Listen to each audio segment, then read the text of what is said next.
there's a bio here, and I'm just going to read the bio that Jorgen himself wrote. So all is obviously very true and probably understated. So he recently became full professor in social anthropology at the School of Global Studies at the University of Gothenburg in Sweden. And so his research has included publications on cultural heritage, politics in Indonesia, and then more recently, something that's super topical for us, climate change and flooding. And this is all happening in the context of Indonesia. So he wrote his thesis in 1999, which explains how all those gray hairs are here, about a student theater in Bandung, which is in Indonesia, and its effort to navigate the political regime of President Suharto. I don't know if you know who he was, bit of a dictator, that one. He's continued to work on West Java with a range of different questions connected to how national discourse influences everyday life, which is super duper anthropological. So you kind of look at the big and come down to the little, or little go up to the big. Through detailed empirical studies based on anthropological PO, or participant observation, he has studied religious practices such as fasting and pilgrimage. Now he said participant observation, fasting and pilgrimage. So that must mean that he has fasted and gone on pilgrimages. Yeah. Good. In his most recent research, he's investigated how policies aim to eliminate and control risks, such as floods, affect people living in hazardous areas. And God knows in Jamaica we have enough hazardous areas, right? And I'm going to tell you after this is pretty much done about the other talks he's giving, because one of them is specifically on this idea of flooding. And I think that's particularly relevant for us. In fact, that's tomorrow. That's tomorrow afternoon, Wednesday. So, I'm done. Your time, Professor Hellman. Well, thank you for that kind presentation. I hope you don't put the expectation too high now. But one way, yeah, because I did think that most people here work with quantitative research. So then some of that, what I'm going to say, might be already known to you or familiar to you. But what I have done is that I have made a short presentation. It's like 30 minutes on the theme of qualitative research. Can anything or everything be data? And after that, I would like to invite you all to have a discussion about the pros and cons with qualitative research and how we can compare and work with that in complementary with quantitative research. And just to give a spoiler alert to the question about can anything and everything be data, my view on this is that in qualitative research, more or less everything or anything can become or be transformed into data. And I will kind of tell you a story about that later on. And as you pointed out, I'm from School of Global Studies in Gothenburg. And we were actually formed in 2005. Before that, we had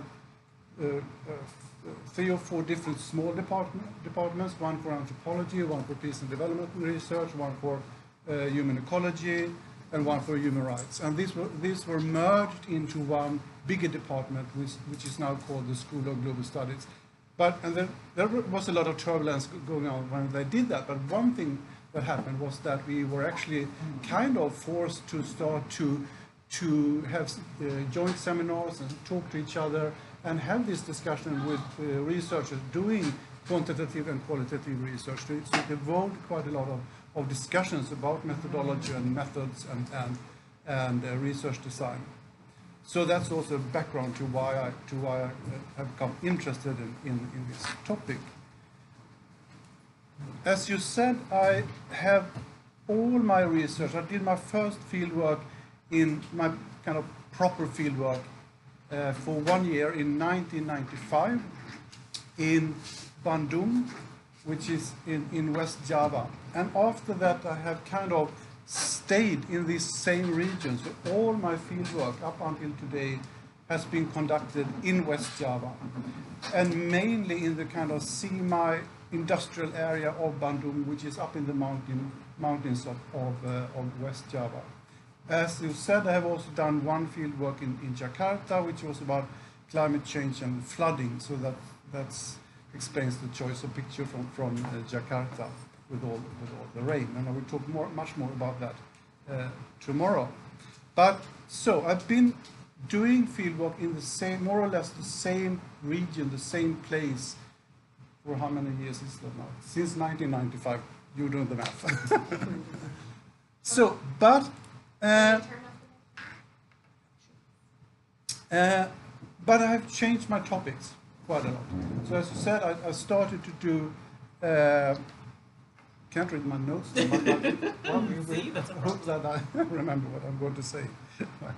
So, well, I did my first research on cultural politics, and I worked with a student theater in Bandung, and they were transforming a local theater into a national theater, or a local ethnic theater into a national theater. And I was very interested in their ideas about identity. And as you just said, it was also during, in 1995, it was a very repressive political regime, so there was almost no way to express criticism of this political system except through art. So that's why I focused on theaters and the cultural politics during that period. And then I did after that I did three different, although related, research projects on religion and politics. It was about fasting, pilgrimage, and now the latest was about the role of ancestors in politics, and I will talk more about that on Thursday. So, and then one on climate change and floods in Jakarta. The reason why I'm saying this is also that although that I stayed in the same region, I've changed topics, and I work with all these different kind of methods, like interviews, observation, participant observations. So I took part in the Ramadan fast, for instance. I have done pilgrimages, not to Mecca, of course, but other local pilgrimages. I have done fieldwork in urban and rural areas. I've been into archives. I looked into news and news clips, and worked with gossips and conversations and all these different people. And I've tried to document as much as I could by videos and recordings and in my field diary, of course. So all these different kind of materials has gone into my different publications and transformed in one way or another into ethnographic data and ethnographic analysis. So that's what and how that is happening, that process is what I'm going to talk about a little bit today. Moses in the front here. So. But before doing that, I would just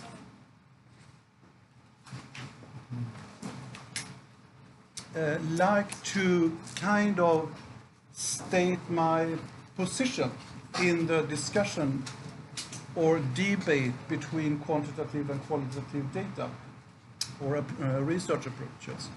You have already heard this. But anyway, and so my position in that debate is actually that quantitative and qualitative research are not at all exclusive or competitive, but they are complementary to each other. And just to explain what I mean by that, I will give you a very short example from the Swedish Research Council, something that happened there a couple of years ago. The Swedish Research Council is a council where almost all researchers in Sweden send in applications to apply for funding. So we do that almost every year or every second year. We apply for funding in these councils. So there comes in like thousands of applications every year to the Swedish Research Council. They rate all these applications in relation to each other, from the top to the bottom. And the top 10%, more or less, get funding for the projects. So this is a real hard competition. So when you send in your project there, you usually end up in a group of people of like 20, 25 people who assess up to 50 or 60 papers, and then they rate these papers in relation to each other. Now, when they made an evaluation of this process, with quantitative methods and statistics, they realized that male applicants had a much higher success rate than female applicants. So that was a fact that could be established through the statistics from the outcome of this process. But they couldn't really find the causes for this discrepancy between male and female applicants. There was no they adjusted for if there were more or less applicants that were male or female and so on. So what they did was that they actually sent in people's ethnographers going into these seminars the next year, sitting in there, listening to these discussions and documenting them and analyzing what actually happened when they rated the different applications. And they found out a lot of things, but one thing that they found out was that when you had a CV, an application with a publication list that included a lot of co-authored papers, and the application came from a man, the discussions that emerged when they looked at that application was that, oh, this is a really good application.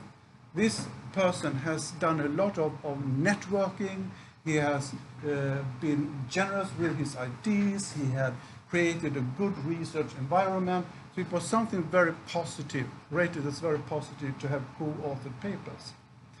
When other applications came up that were from female or women applicants, and they also had the co-authored papers, the discussion, without really knowing that, because this was not something that they were actually aware of, took another direction. So then they started to talk about that this person, she had a lot of co-authored papers, maybe she wasn't really self-sufficient, she needed help from others, and who knows how much work she had put into this application, maybe someone else had written it and so on. So the exact same merits producing co-authored papers resulted in two different ratings, negative or positive. So this is what I mean by saying that quantitative and qualitative methods are complementary. They can work together to find out, but they work with different methods and with different questions and with different material. So they are complementary, but they are, of course, different. As I said, they use different materials. Someone said that, correct me if I'm wrong now, but quantitative approaches works with everything that can be accounted for, with numbers. And qualitative methods work with everything that is not numbers. So I'm not sure about that, but we work with different materials. We have a bit of different questions, and the analysis is, the process of the analysis is a bit different. And that is what I will talk more about now. And I will focus on data and data analysis. And I will do that by telling you a story of how a narrative from a student and their fasting and my memory of that discussion I had with them transformed into empirical data in a research project that I have. Yes, let me take a seat. So, this is about how a memory, my memory, transformed into empirical data. So the story starts actually like in 1980 something, when I was, long before I even enrolled in the PhD education for anthropology. I was on Java in a town called Yogyakarta studying the Indonesian language because I wanted to learn that. And me and my wife, we rented a small house in a student area. So more or less each afternoon, other students came over to us because we had a veranda. And we had coffee and tea and together, and they learned us Indonesian and we learned them English and so on. And we had a really good time. So one afternoon, I just went out on the veranda and invited people to come and have coffee and tea. And suddenly this guy said, "No, I'm sorry, but we can't drink tea today or have coffee with you today." And I kind of, "Why is that?" "No, we are fasting." And I said, "But why are you fasting?" "Because it's not Ramadan, the fasting month. It's no special day today, or so why is this?" And they answered that, "Well, you know, tomorrow we have this really important exams. So we are fasting today to get better grades on our exams." And you know, this was before I was an anthropologist. I was like 23 or something like that. And I really didn't understand that. I couldn't understand, why are you fasting to get better grades? Get down and read your books. So it just, you know, it was this, and it kind of stuck to my memory, and I couldn't really get rid of it because it kind of was a little enigma for me for several years. And then, as I said, I did field work, I did research on Java and so on. And then several years later, and now I will kind of tell you how this memory, because I didn't even write it down, actually transformed that into data much later. Because to understand this, why this is a rational way of understanding fasting, I think you have to understand in what kind of context does that become a meaningful act. And several years later, I actually was lucky enough to get one of these research grants from the Swedish Research Council to do a research project very much with the aim of understanding the rationality of this answer that the students gave to me. How can it be rational to conduct fasting in order to get better grades on your exams? I phrased it a little bit different than my application, but that was actually the basic idea of the project. How is this a meaningful act? So what I did was that I had this project running for like 3 years on fasting rituals on Java. So I included both Islamic fasting rituals, local rituals, Hindu rituals of fasting, and I did participant observations. So I did fasting together with people during the Ramadan fast for that month. I interviewed religious leaders. I interviewed traditional healers that was also fasting to get power to heal other people. I searched in archives for old histories about fasting. I listened to and recorded myths about heroes that had been fasting to gain strength. I read all the news that I could find during Ramadan, and news clips about, you know, strong people or powerful people that had used fast as a way to gain power. So in order to transform this memory of mine into data, I had to situate it in a kind of broader context and proving to the reader of this ethnographic text that this was not only a kind of random comment from someone or someone trying to pull my leg and make fun of me. So I had to kind of explain what is the rationality of this.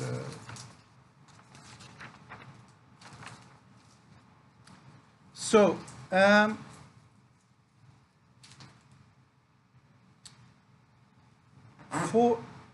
in this material that I collected then, I will not go into the absolute details and how you organize and code all this material, but in the material I could see that there emerged like 4 main themes about fasting.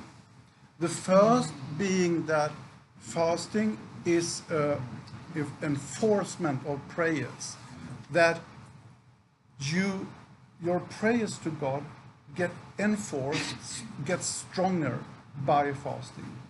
So that is a kind of way to, so if you pray to God for good grades, you can enforce that prayers by fasting at the same time or the day before or the day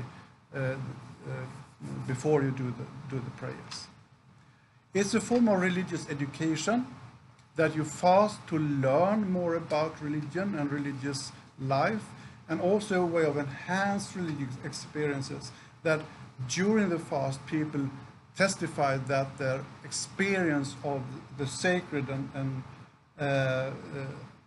the sacred words were much stronger. So it was a way of enhancing the religious experience. It was also a form of ascetic or ascetic practice where you trained to focus in a better way and bring out your inner powers. And lastly, it was also a way of honing your body into what I called a vessel and receptor for cosmic power. So you could use the fast to kind of empty your body, hone it into a vessel, and then being a kind of receptor to attract cosmic power to your body and place it in your body, and then by that be able to enforce your decision or actually have effect on the surrounding world, on the social and political and perhaps academic world around you. And I cannot tell exactly which of these narratives that these students related to, but I could prove in this book, which I started by relating that,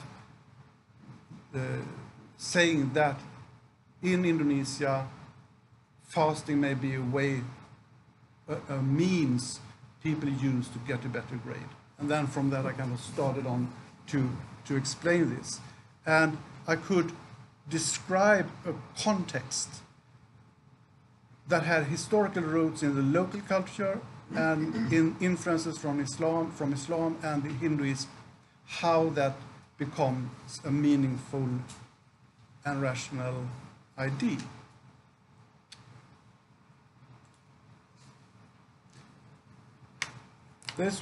So that's how I did kind of transform this memory of these students into a starting point for that whole project and for that project report that I wrote. And it's also published, so if you want to read it, you can go into ResearchGate and it's open access. You can just search on my name and download the whole project. So,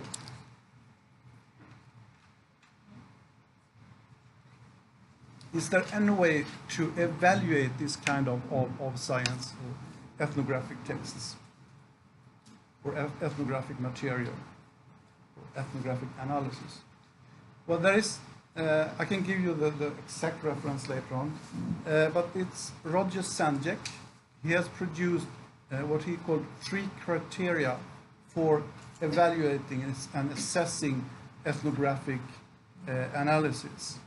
And it's the path of the field worker, it's theoretical candor, and the path of the field work. And the path of the field worker means that it should be explicit in the text and transparent in the text who you talk to, why you talk to certain people and not others, what kind of observations you make, and so on.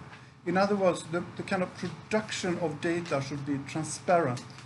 So you have to kind of describe what are the people, what are the contexts for the interviews, who are the people you're talking to. That's the path of the fieldwork. How do I get into contact with this material? Theoretical candor is that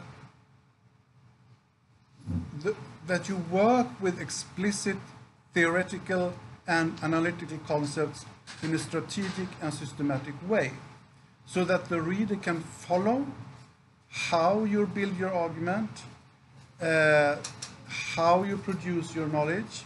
It's not any kind of divine inspiration that made you see this in your material, but you have to organize it with the help of analytical concepts and theoretical frameworks, so the reader can actually follow your ideas and thoughts through the text. And the third criteria that Sanjay have for evaluating this the ethnographic analysis is the path of the field note, or in my case, actually the mind note, the memory, and that it should be transparent. So you have to see in the text how this becomes data. So in my case, if I look at these three different criteria, I hope that in my text, in my final text, I was transparent with my own path into the field. I did give as an accurate description as I could about how my data was produced.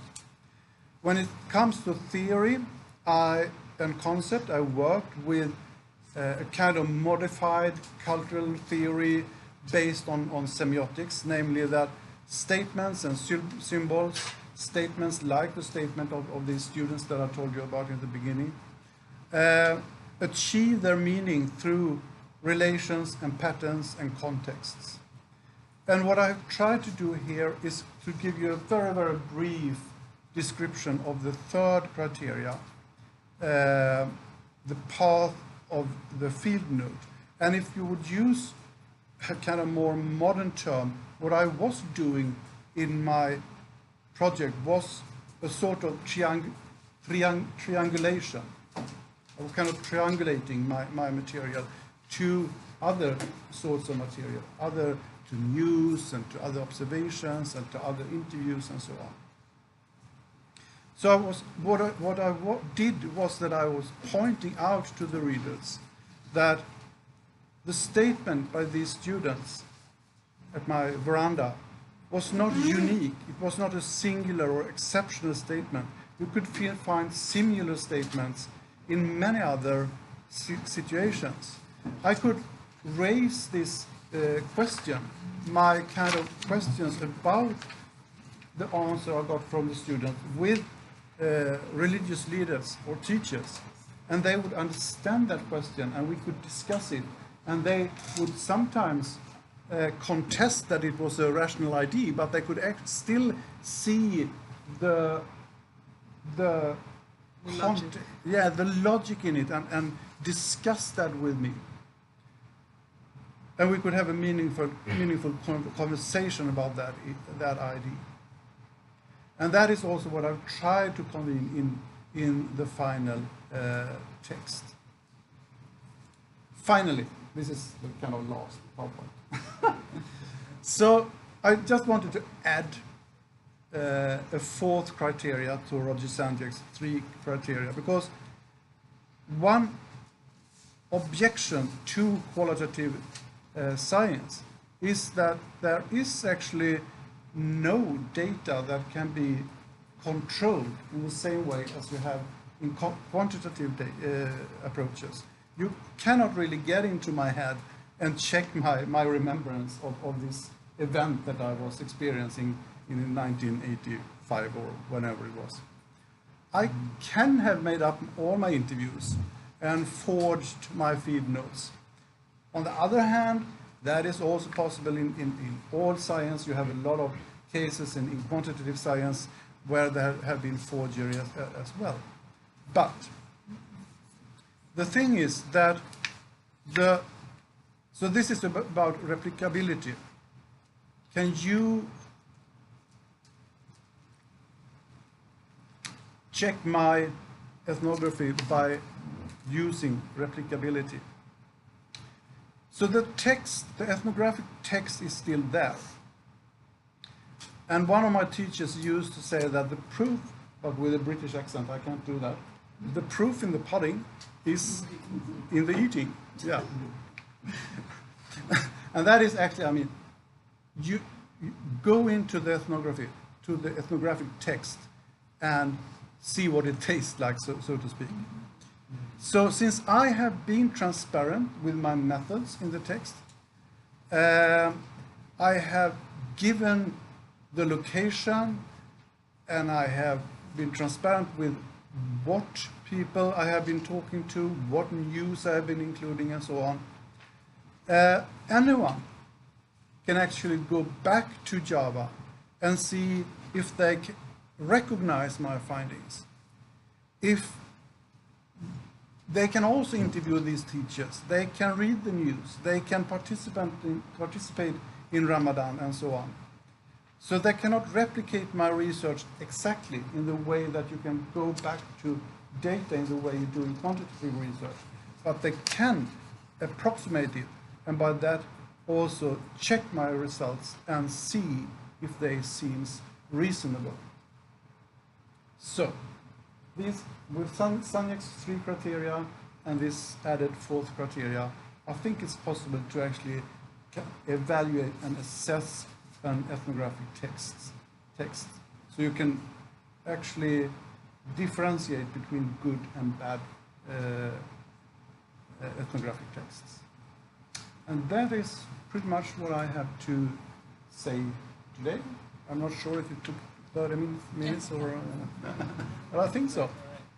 Yeah, that's a kind of variation on the thing I told you from the Swedish Research Council. That you do one thing with quantitative methods and another thing with qualitative methods.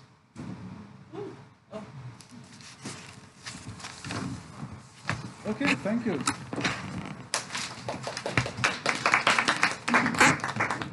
And as I said, yeah, the idea was to kind of invite you to have a discussion and questions and about methods.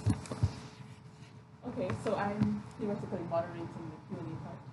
So my Should we turn this off or you want? I think we could probably turn it off or close. Yeah. I was just thinking it was so noisy. Exactly, and hot. It's also very hot. Can I take the prerogative of the moderator's prerogative and say something? Can I? Yes. So when I was doing my ethnographic field work, I was living in a small village on the Caribbean coast of Costa Rica, and I was trying to learn about people's sense of identity, because this is where a lot of people of Jamaican origin, a couple generations back, had settled. And my day, you want to hear my day?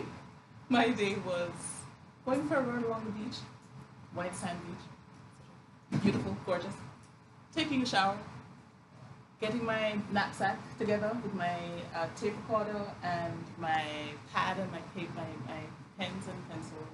And then I would just walk. And whoever I saw along the way, I would have a little chat with. And one time I just was tired probably, so I was just sitting at the bus stop. I wasn't waiting for a bus, I was just sitting at the bus stop. And I hear these 2 guys chatting about whatever they're chatting about. So I get back after a second. I keep on walking, and I end up at the cafe where I've made friends with the owners, of course, because it's a cafe, so that's going to be free food for me, so yeah. And I would sit down there, and then people would come and visit with the people who own the cafe, and they'd be talking about latest things happening in the village. And that was pretty much what I did for the whole time. Everything that I did, though, was data. So I'm taking my run, for example, on the beach, and I see this guy emerge almost out of nowhere, out of the bush, with a machete in his hand, and he's singing an old mentor song. That's data. Like, what have I just learned? Well, I've learned that there's something productive happening beyond where I can see, right? And it's happening early in the morning because the guy's coming back from that at about 6 a.m., right? So whatever's happening is definitely important and it's productive activity. He's singing a song that I recognize, and I'm Jamaican and he's Costa Rican. So there's some kind of cultural continuity happening, right? So that's a couple of things that I've learned just from that. When I'm at the bus stop sitting down, I hear 2 guys talking about, they're older guys talking about how back in the day, you'd have never seen what they just saw happening on the street, because back in the day, everybody was so much more moral about things. First time things weren't that way. So now I'm learning about a sort of a time politics, about how in the past was better, the present is bad. And there's a moral thread running through this evaluation of these different time periods. And where's that coming from? I go to the cafe, I hear people talking about what's going on in the village. I'm learning more and more and more about the dynamics in the village. So this is just to piggyback on what Professor Hellman is saying. Everything is data. So there was no time on that day when I had a questionnaire or a survey. And there was no time, I don't think, from what I told you, where I've asked the question. But I'm learning so much just by being in the situation, by observing. You know, I'm observing the guy with the machete coming out of the bush. I'm listening to the guys talking in the cafe. All of that then becomes material that I incorporate into my dissertation to talk about things like the politics of time and how morality is caught up in ideas of time. So the key to this kind of research, I think, is to be very, very, very observant and assume that everything is data. Even when you don't think it's data, it's data. I remember talking to somebody, we were doing a simulation of a conversation. I was trying to teach qualitative research to the guys over in ERU, Epidemiological Research Unit. And so we were doing some kind of role play, and I was being this, very badly, being this downtown kind of 17-year-old guy. It didn't work so good. But the point was that my partner, who is an epidemiologist, was asking me questions about diet. It was supposed to be something about diabetes. And I just kind of sat there, and when he asked me things like, oh, what do you eat? I'd be like, you know, I eat what I can. And I was responding in all these very vague ways. So at the end of it, my partner, the epidemiologist, said, I got no data. And I said, no, you got a ton of data. You got a ton of data. You got the way that he understands nutrition and food and meals and what it means to be able to eat in the context where resources are scarce. So never think you have no data. There's always data, but you have to be very keen and observant about it. Can I just ask one? Because I was asking, can you remind us of what your topic was? It was ethnic identity in Costa Rica. So what it was like to be black in Costa Rica. Sorry. How does replicability apply in your context? It could still apply because somebody could still do all the things I did. Including the man with the machete in the morning. So if they run at the right time, they will see the guy with the machete at some point. But Doc, how do you know what is relevant data? I mean, everything might be relevant. Everything is data, but what is relevant? Right. That's the hard work. No, but I think that your question about what was the focus, because we always have some sort of focus, we have some sort of project that we're interested in, and that's the first thing that delineates what we take in as data. Then, of course, as you say, we have to be as open as possible, but we cannot take in everything. That's just impossible. So you always have some sort of research questions that kind of guide your gaze in certain directions, I think. So that's the first thing. And then replicability, no, that's exactly the thing. That you cannot be sure that that guy shows up again with the machete, but you can do a similar thing. So you cannot, that's the thing, that you cannot produce data in the way as quantitative research, where you can actually go back to the data and do reanalysis of that exactly the same data. But you can give so much information that you can actually run on that beach and you can have the same questions informing your gaze and see what you see on that beach and on that bus stop and so on. Thirdly, I just want to add that I think that what has interested me a lot in lately is the process or movement from, which I tried to explain here, from when material, because we have all this material, when we come, all this stuff laying around. The process when that actually becomes data in an ethnographic text, because all that material doesn't become data, and we have all these memories that doesn't come into the final ethnographic analysis or ethnographic text. And that's the process I've been interested in now, trying to see what is happening when we actually pick out something from this enormous material and move it into an ethnographic text. And that's also what Sanjek's book is about. What does the process look like from the field note or the mind note until it kind of ends up in this text? Yeah, I think the idea about my question was what I told you. How do people feel about being black in this, call it white, Hispanic, Spanish-speaking situation? And so that was always guiding the things that I decided were important. But I still didn't know it was important when I came back to my university.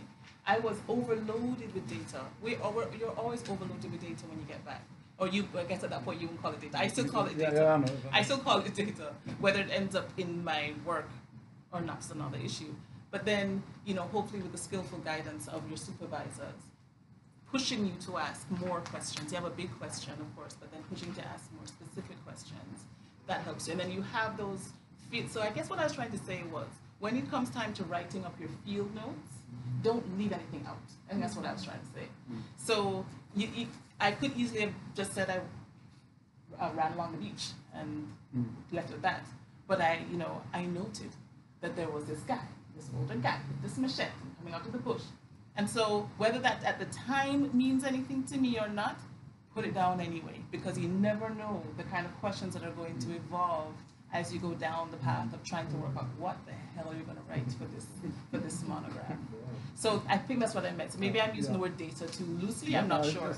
But things that you are noticing around you, put it all down. You just don't know how it's going to make sense later. And that information. Natalie?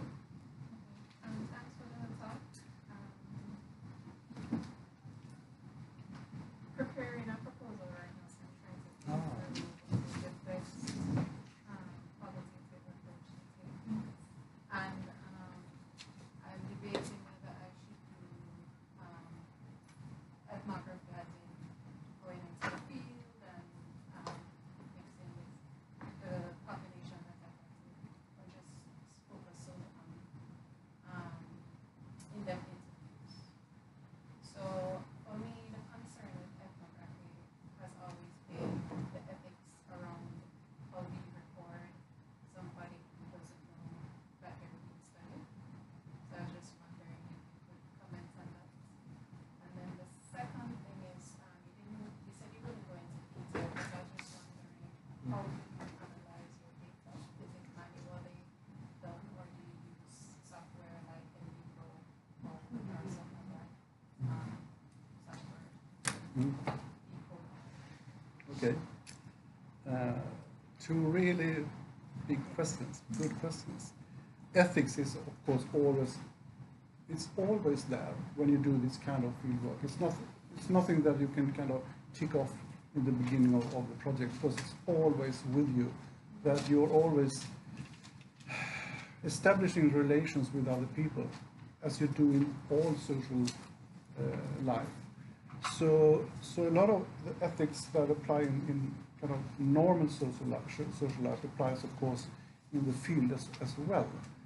That you should not do people harm, for instance, and you should promise them anonymity and so on.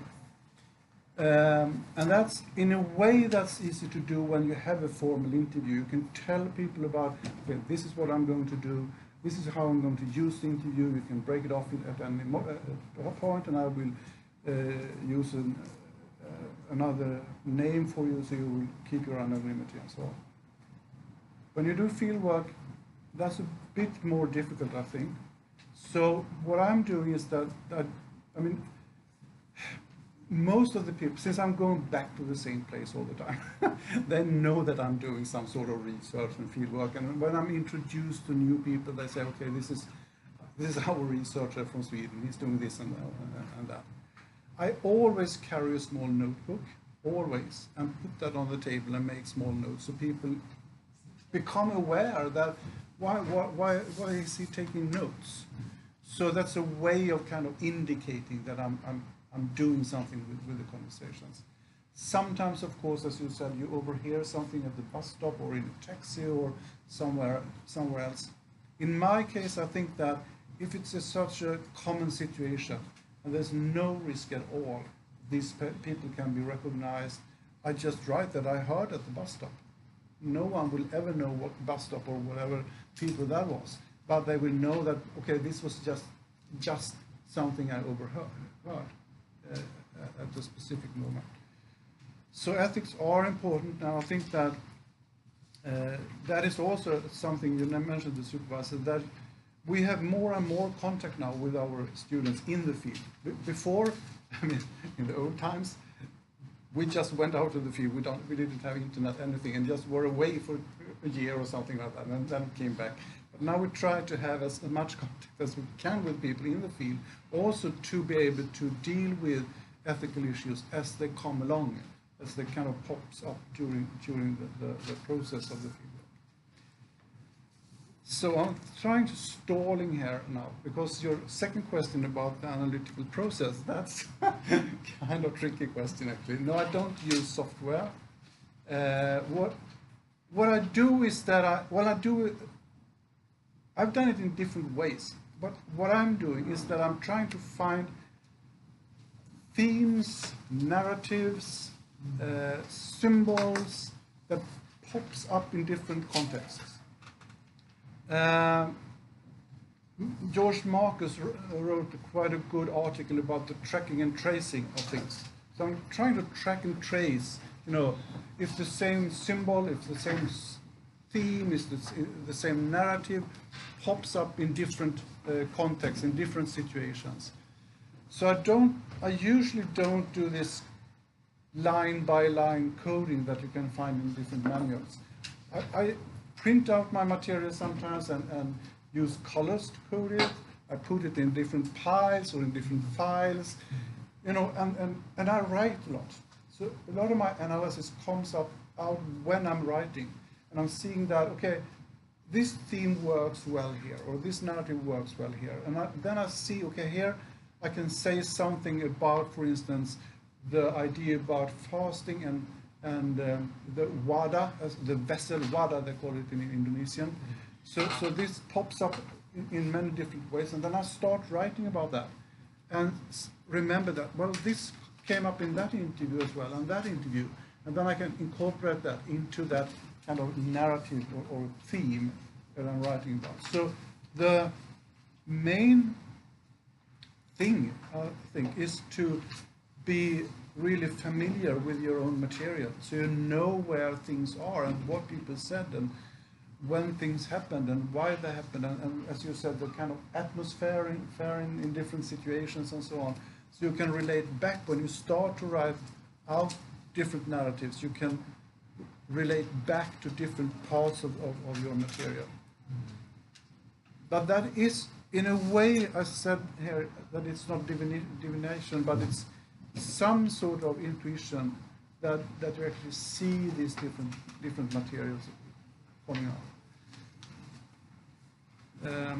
But then also, I mean, most of us do bring with us certain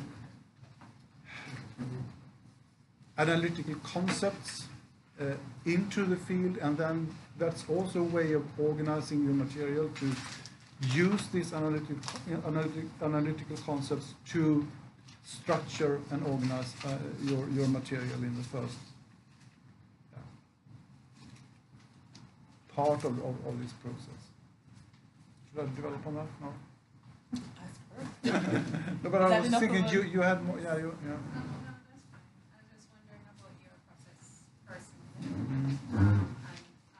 Given the volume of material that you would have, what you would find most useful, because I prefer manual, but some people prefer software assisted. Yeah. But I think you still have to. I have never worked with software, so I'm not sure. But you still have to code that. You have to tell the software what to look for. So So I mean, if you have a lot of material, so you can't really go through it by yourself. I imagine that the software is really helpful, but I usually don't have that enormous amount of interviews to go through. So.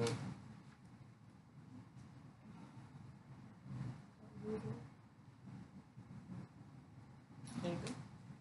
Oh, maybe be useful actually if you said your name and what you're studying. Okay. My name is Beverly Eccleston Burt, and I'm a visitor. I was invited to this session, so I'm not taking the program here. I'm a librarian at Costa Rica. So my question the example you gave, running by the beach, you know, Salvage man came out of the bush early in the morning with mashed potatoes. And you use that information, or you consider that data.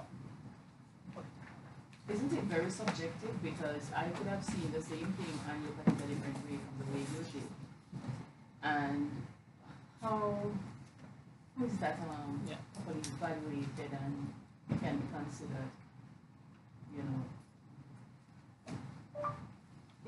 It's not where this criteria of replicability comes in, it would not stand up for that because another person probably try what you did wouldn't come up with the same conclusion. Right. So I was being way too flippant to that question about the replicability. So one of the things that we accept in qualitative research and anthropology for sure is that things are very subjective. We're not aiming for objectivity because we think that's impossible, right? But I think that the more experience you have in the particular context in which you're operating, the more ways in which the same thing that I kind of gleaned from that one moment where the guy came out to the bush with his machete, I think they'd have more opportunities to see that thing that I saw, which was basically this cultural retention, generations, like, you know, through the, what they call the second diaspora, you know, from Jamaica to Costa Rica. You'd see that you have other examples where you would see, not necessarily on the beach when the guy comes out to the bush, that there is some kind of cultural connection between Jamaica and Costa Rica right now. So it may not look like that, but there'd be other examples of that that would pop up to you. So yes, obviously people can't have exactly the same experience, but I think that what we're looking for are patterns, really, things that repeat. And when you're in real life, and when you're in real life, not in a laboratory, in a lab, the patterns are there, but they're maybe harder to distinguish because you're not controlling all these conditions like you do in a lab, right? But when you take time now, and you've written your field notes and you're going back to it and you're reading through, those patterns emerge. The guy with the machete, it could be something else. It could be hearing another guy on another day speaking patois and somebody saying to him, why are you speaking patois? You stopped speaking patois 20 years ago, whatever. But so there could be other situations in which the same kinds of conclusions are almost inevitable from what you've seen through this, from the interaction. Stated you would have had your focus, your research questions, so you pretty much know what you're looking for and what would be relevant data based on your observation. Except that can be a bit of a straitjacket.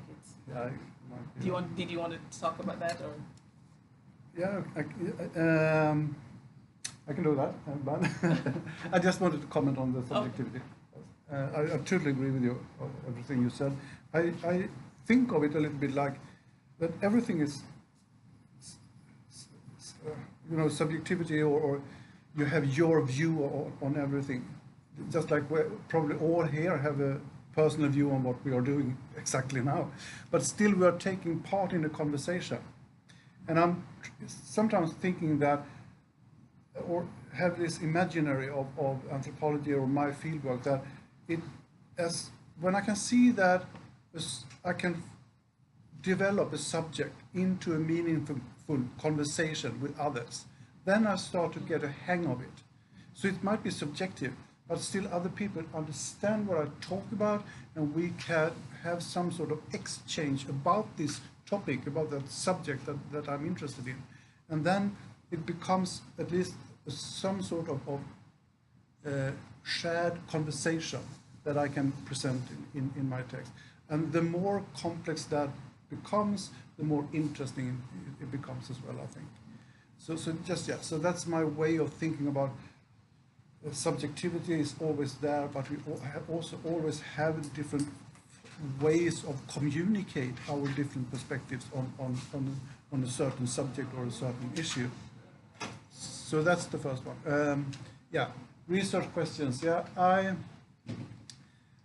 have this ongoing debate, of course, in School of Global Studies, as well as I suppose you have here, how specific research questions and aims you should bring with you into the field, because they do, limit your gaze. They do you know, steer you in different directions. I would say, in a way, I would be very pragmatic, saying that the less time you have, the more precise question you have to ask, because you don't have time to collect all that material. And so it's a question about, you know, relating the questions to your time and to your the conditions that you're doing research and so on. But of course, it do constrain you in a way. On the other hand, I also think that using specific and kind of sharp research questions, especially if you work in an environment where you have been working before, like when I'm coming back to do research again in the kind of same environment, that make me, it saves me, I can go deeper into a specific question and get the complexity in that. Okay, I lose a bit in the broad perspectives, in situating that in broad context, but I gain in depth and complexity in a way. So it's, you know, it depends a little bit on how you work with your research questions. Then, of course, just to state the obvious, research questions are not written in stone. You have to reformulate them all the time, usually during a research process. So you start out with certain research questions, and then you refine them and rewrite them. And usually that's the last thing of all that is, you know, finalized in my work at least. That's these questions.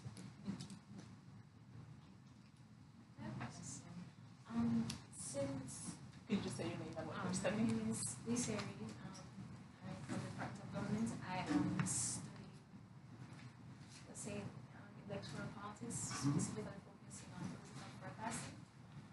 My question is, in my brief stint of doing some level of politics research, there have been some issues, especially relying on memory and field notes, that there might be recall errors, and that might affect or lend credibility to the findings of what data you produce out of generating field notes. Is it that when you're making your notes, going to these places, participating with the group that you are interacting with, that even though you're taking notes, do you still have to refine what you've written during the day based on like you're reliving it? When you're in a space and you're reliving it, and then whatever you might have missed, you have to kind of refine it a bit. And you did mention semiotic analysis. Is it that it becomes like a sub-analysis on the ethnographic research, or is it just another technique used in ethnographic research?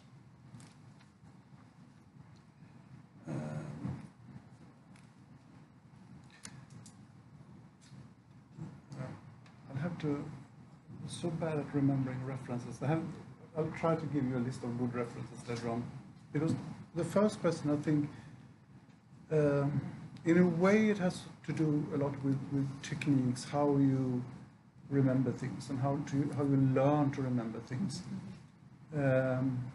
And I think that is something that you can actually develop, you know, learning techniques for situations, for observations, for conversations that you have. So there are certain techniques for that.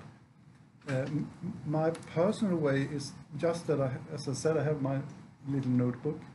I write small notes in that, and then as soon as I can, usually every day in the afternoon, I sit down and give myself time to write my field diary.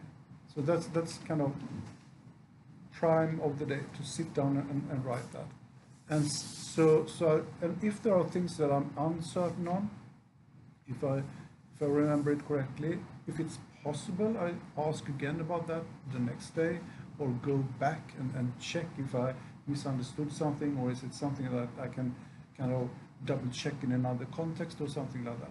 So I think that kind of reflexive activity that writing a diary is also helping you, as you said, to relive the day, but also to pinpoint the questions you have to ask to go ahead from that point. Semiotics, I just mentioned that because that was, I mean, at the time, but that was a way of just stating in the beginning of the text that this is not a structuralist analysis. This is more a semiotic analysis, which means that I will try to explicate and make explicit the kind of connections and relations that are established between different symbols and different statements and different actions, and kind of visualize this spider web, as Goetz kind of called it, but a web of significance in my text. So that was a very broad overall way of framing the whole ethnographic text in a certain theoretical tradition.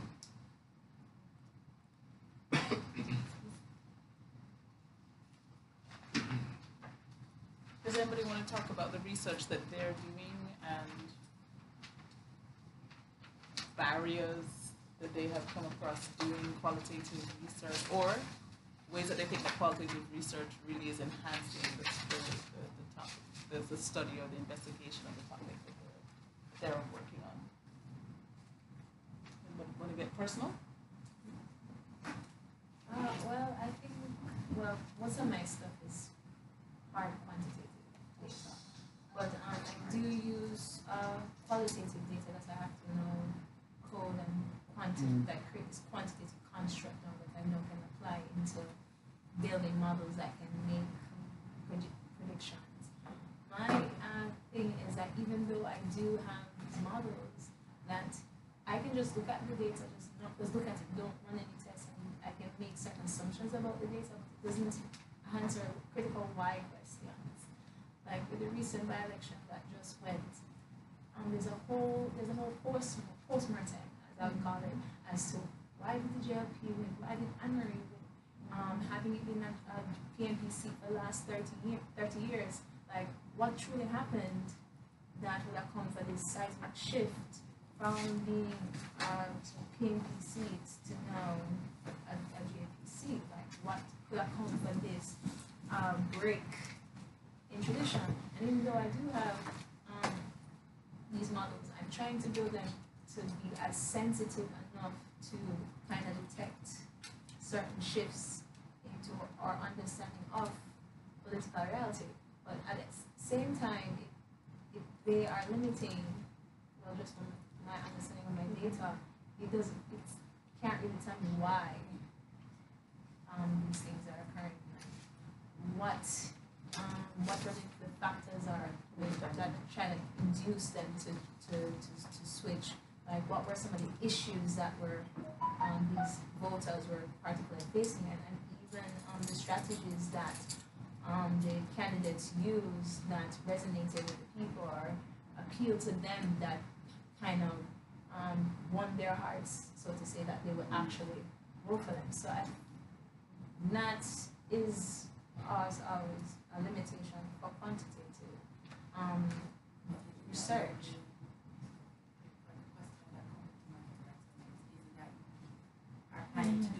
Or is it that we are doing a mixed methods research? So, right, because the true mixed method research then based on the true mixed method then would, in terms of doing your quantitative, you can either do qualitative first and based on the qualitative you can move to quantitative, or in your case if you're doing quantitative and based on the findings of your quantitative, then you would now move into the qualitative. You can do concurrently. Exactly. They can be concurrent. That's what I was going to say. Like how I was taught, but I don't call it mixed method. I've been taught it as integrated methods. So my mindset is very critical when persons ask me about mixed method.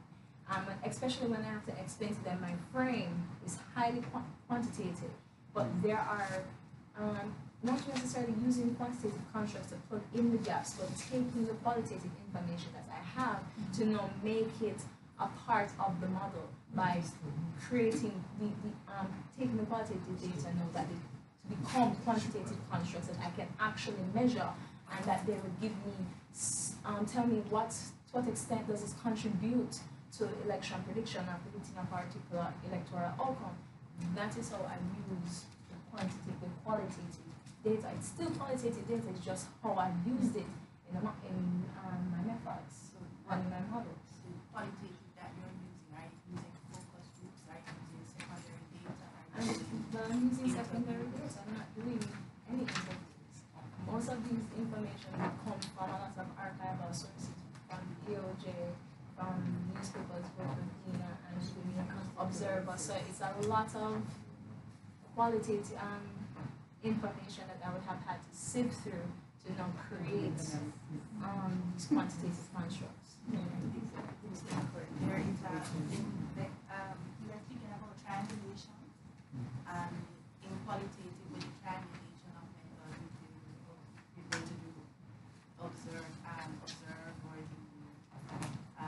the focus groups, or the qualitative interview. So based on what you are seeing, would possibly adding that other aspect of things help in terms of the rigor or conversation that you're having to fill that gap?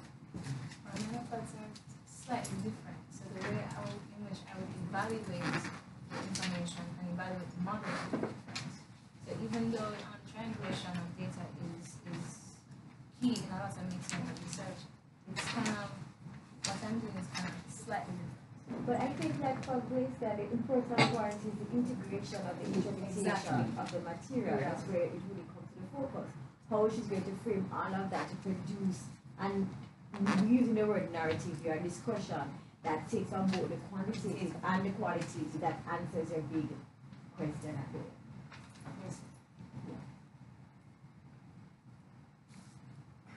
I'm not sure how to respond to that really. I think that predictions are the most difficult thing that you can even engage in, also in social sciences. And I think it was Clifford Geertz who said that we cannot do any predictions because as soon as we do that, people just change their way behaving. But yeah, so that is really, really difficult. But as you imply also, I think that you're on the right way, trying to, as I said in the beginning, also combine different methods and combine different approaches to actually try to predict an outcome. But still, well, let's just see. I've started to become interested in the rise of the new right-wing or populist movements in Europe and in Sweden. No one really predicted that. And especially in Sweden, that all scientists and political scientists and politicians was really surprised. The populist party is the second or third biggest party in Sweden. Yeah. So, and they couldn't really predict that. But when I've just started to look into this. I'm not sure about this. But what I miss when I look into this is actually qualitative material or data that actually try to interview and talk to these people and live with them for a while to see how they interpret their situation and the political situation and how they come to see these populist movements as a kind of solution or reaction or protest against whatever it is that they're protesting against. Because you do see a lot of quite good big data and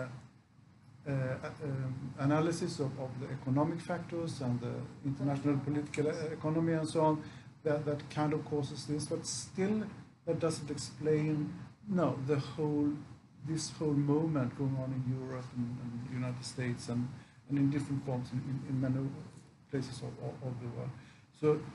So although it is really difficult with predictions, I would say that, as you imply, you have to combine these quantitative analysis and kind of global and national analysis with this more qualitative data, trying to understand the experiences of the people that are actually voting in this direction. That's not really good. Doesn't help you much. I understand that. And I think there's also a danger about depending too much on media reports, because when people are analyzing, or not even analyzing, saying what the hell happened when they talk about Brexit, when they talk about the election of Trump, the media had no idea. The media, and the media, depending on where you are, it's very, very concentrated. For example, they complain about that in the States, that it's very concentrated in the sort on the east, on the coasts, the west and the east coasts. And so what was happening in whatever they call Middle America or flyover country or whatever wasn't being. With America, I would have to say that there is plurality of media is more vast in America. So it was extremely difficult, especially when I was just trying to follow what was happening in the 2016 election with Trump. That there was a lot of different news sources popping and different information popping up and different models that people were building to try to even predict an election outcome. I remember reading about one person who used Twitter and basically followed all the Twitter feeds to predict whether or not Trump or Hillary would win. Were they right? That's the thing with some of these models. Some of them are kind of hit and miss, right?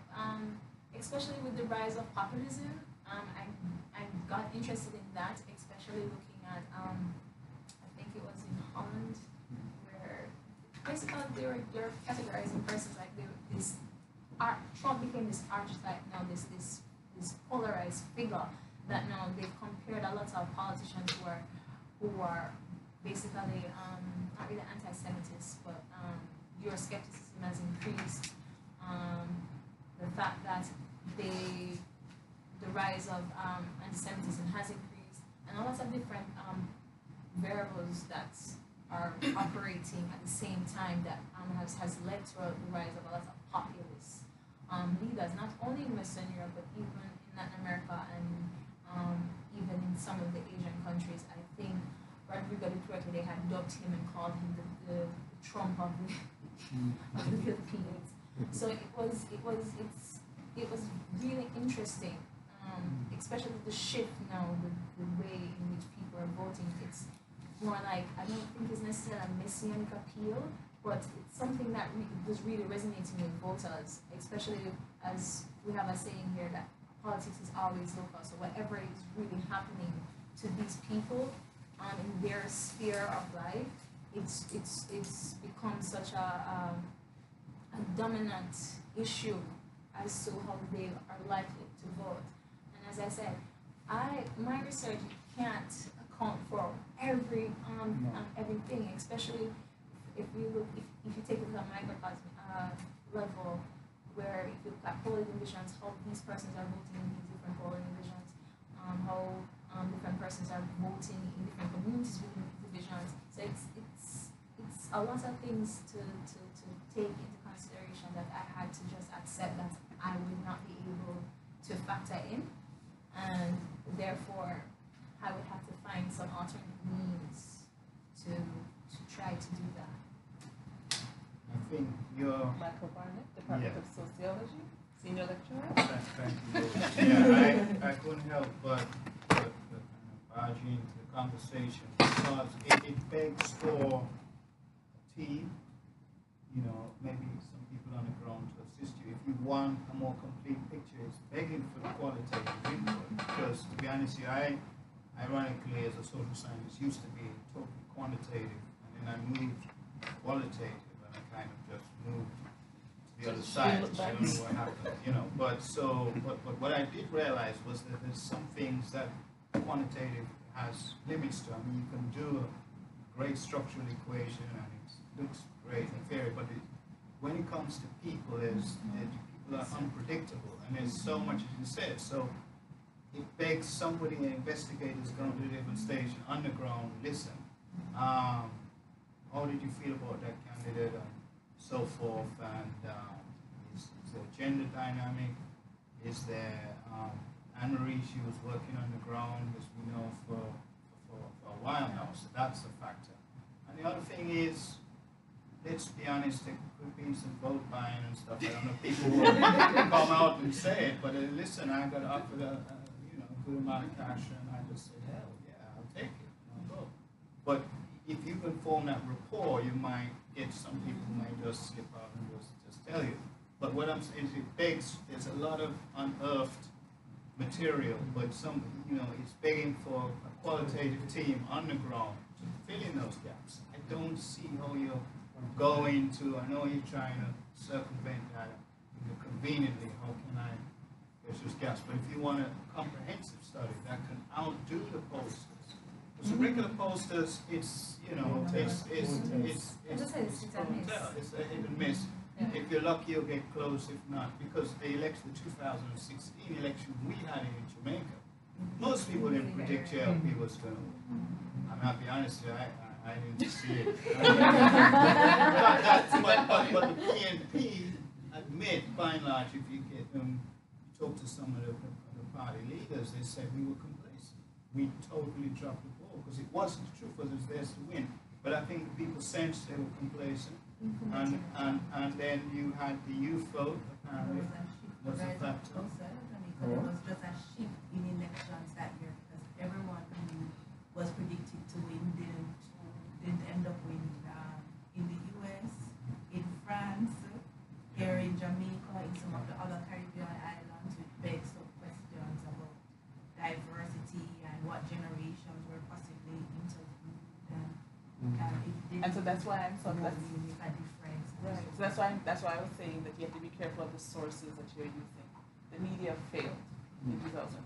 There's no doubt about that. So looking at newspaper reports is what I'm saying it's probably not going to be that useful if you want to have a sense of what really was going on.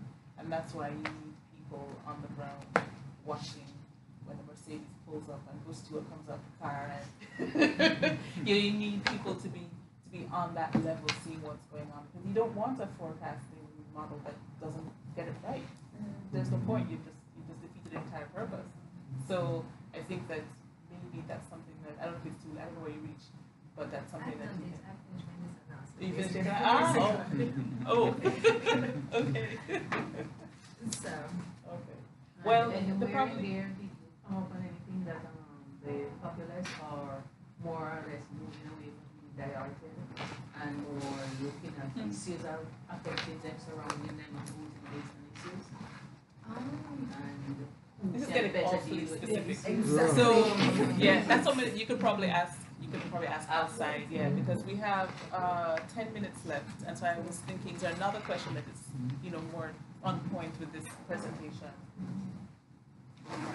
Rashali?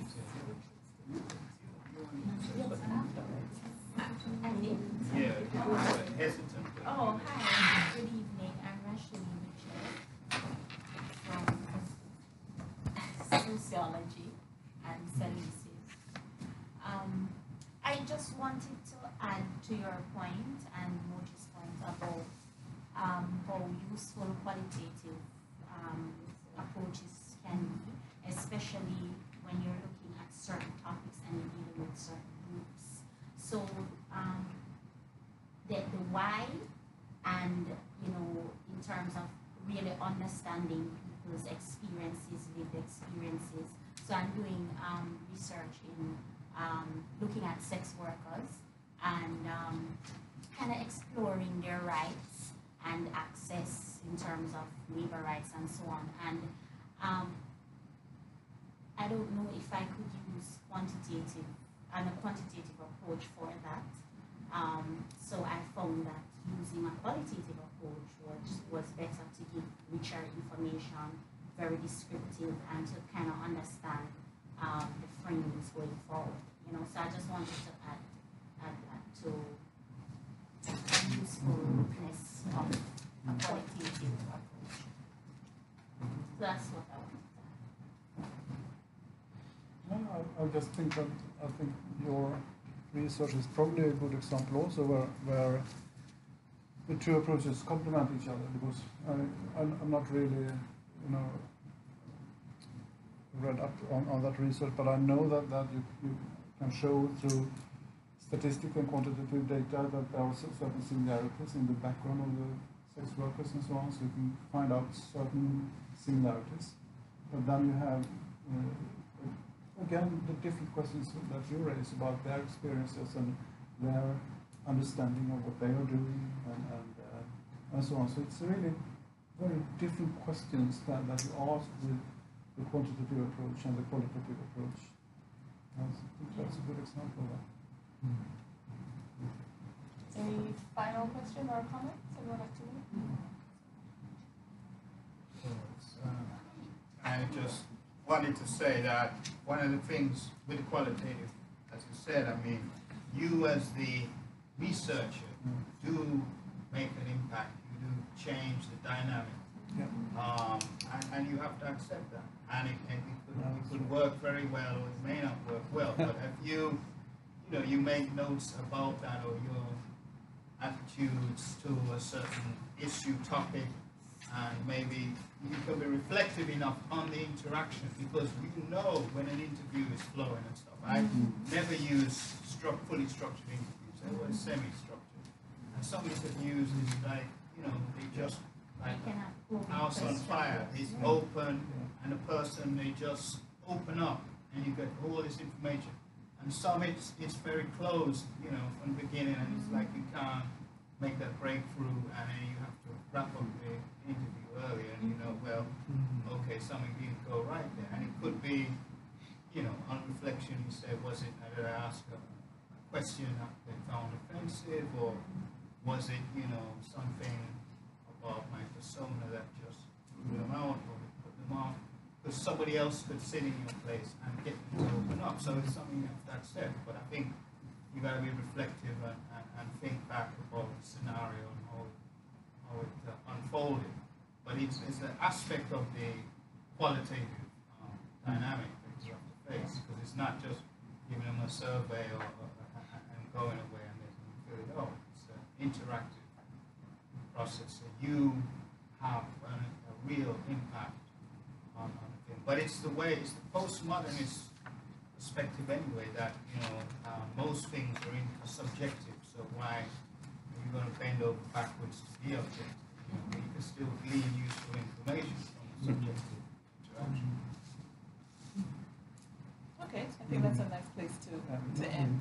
So I'd like to say thank you to Professor Hellman for sharing his wisdom and his pearls of wisdom with us. And I think that's going to be a presentation made to you. I hope it's food. It's lovely. Oh, great. So, good evening, everyone.